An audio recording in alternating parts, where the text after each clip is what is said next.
Assalamualaikum warahmatullahi wabarakatuh. Kembali lagi bersama saya Andri menyapa teman-teman Nuralwala dan para pembaca buku dimanapun Anda berada di sesi baca buku Nuralwala.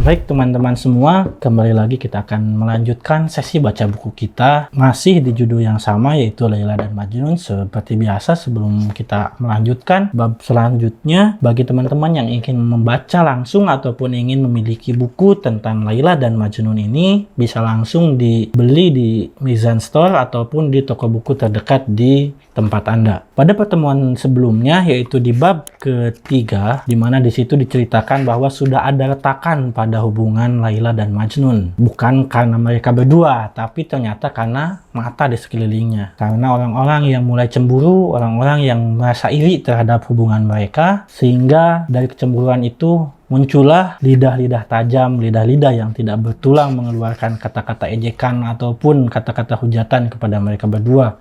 Dan untuk menghindari hal itu, mereka sudah menjaga jarak atau tidak lagi atau berusaha untuk menjauh satu sama lain. Tapi tetap saja pandangan orang lain kepada Qais dan Laila tidak lagi sama. Dan seperti dikisahkan juga di bab sebelumnya itu, cerita tentang Qais dan Laila sudah sampai ke telinga dari keluarga Laila. Dan seperti yang kita tahu, kehormatan seorang perempuan merupakan kehormatan keluarganya juga. Oleh karena itu, di akhir kisah tersebut, Laila dipisahkan tendanya dan dijauhkan dari Majnun. Namun, apa yang terjadi setelah itu, kita akan mencoba membacanya di bab keempat ini. Bab keempat berjudul Qais menjadi Majnun.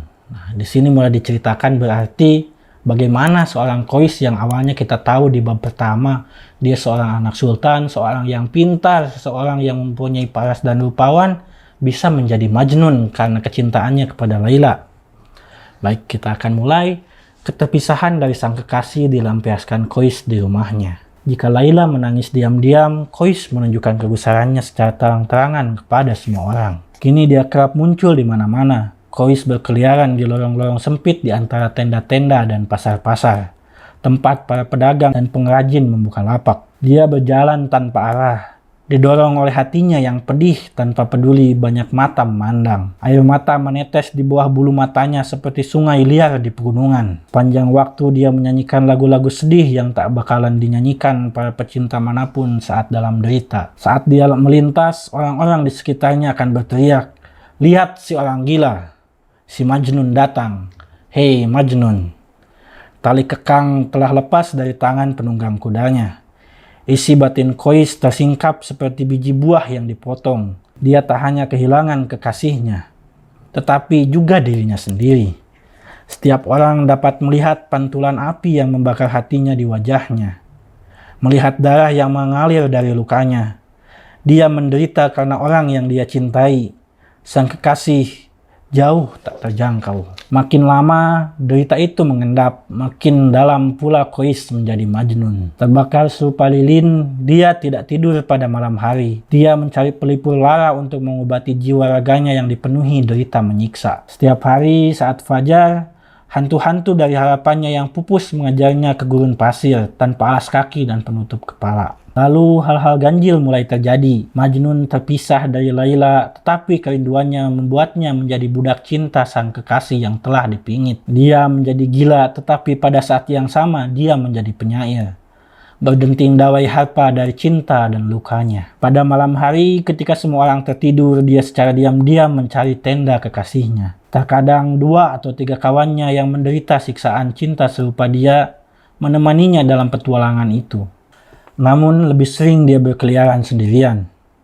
Dia melintas mencium ambang pintu tenda Laila seperti bayangan, lalu kembali sebelum hari baru merakah. Betapa sulit dia kembali. Rasanya perjalanan pulang ke tendanya seperti membutuhkan waktu setahun. Dalam perjalanan menuju sang kekasih, dia berlari cepat, seperti aliran air yang dituangkan ke dalam bak. Namun pada saat kembali dia merangkak, seakan-akan dia harus bersusah payah melalui 100 jurang yang dipenuhi belukar tebal berduri. Jika nasib mengizinkan dia berbahagia, dia tak akan pernah kembali ke rumah tempat dia kini menjadi seperti orang asing. Hatinya telah karam hanyut tanpa arah di samudra tak bertepi. Seakan-akan tiada akhir bagi kecamuk angin ribut. Dia nyaris tak mendengar apa yang dikatakan orang. Dia tak peduli lagi. Hanya saat dia mendengar nama Laila disebut, barulah dia memperhatikan. Saat mereka berbicara tentang hal-hal lain, telinga dan bibirnya terkunci. Dia berkeliaran seperti pemabuk, menangis getir, berjalan maju mundur dengan tiba-tiba jatuh, melompat, lalu berdiri kembali. Ketika kabilah Laila mendirikan tenda mereka di kawasan perbukitan, Majnun ingin ikut menetap di sana. Satu kali ketika kekuatannya melemah, dia mengirim pesan kepada Laila lewat desau angin timur. Inilah kata-katanya. Angin timur, pergilah saat pagi buta, elus rambutnya dan berbisiklah di telinganya. Seseorang yang telah mengorbankan segalanya untukmu terkapar di tanah. Dalam perjalanan menuju kepadamu, dia mencari desah napasmu dalam tiupan angin dan mengisahkan kesedihannya kepada bumi. Kirimkanlah kepadanya tiupan udara sebagai tanda bahwa kau memikirkan dia. Oh kekasihku, jika aku tak memberikan jiwaku kepadamu, gemetar karena gairah seperti angin, lebih baik aku kehilangan jiwaku. Aku bahkan tak lebih layak daripada tanah tempatku terbaring. Lihatlah, aku hangus di mangsa api cinta, tenggelam dalam air mata kesedihan. Bahkan matahari yang menerangi dunia pun gosong oleh bahang lelaan napasku. Oh lilin jiwaku yang tak kasat mata, janganlah kau siksa ngengat yang terbang mengitarimu. Matamu telah menyihir mataku, tidur pun terlepas dari mataku siang dan malam. Kerinduanku kepadamu adalah pelipur hatiku, obat penyembuh lukaku. Seandainya kau dapat mengirimiku kecupan manis bibirmu, mata angkara tiba-tiba memisahkan aku darimu. Wahai rembulanku, musuhku memeras saripati buah dari tanganku dan menghempaskanku ke tanah. Disiksa dahaga setengah mati, kini dia menudingku saat aku terkapar sekarat karena luka-lukaku. Ya, akulah korban mata angkara dunia yang telah mencuri milikku. Siapa yang tak akan takut kepadanya?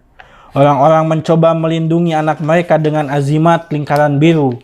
Bahkan matahari pun takut pada kegelapannya sehingga mengenakan cadar biru langit.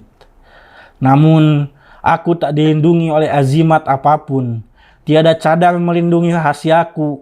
Tak ada puing yang menjadi tempat perlindunganku bagi harta karunku. Itu sebabnya dunia bisa merampokku. Baik, alhamdulillah kita sudah selesai membaca bab keempat. Di akhir bab ini diisi oleh kata-kata yang ditulis atau kata-kata yang diucapkan oleh Qais sebagai bentuk kerinduannya kepada Laila.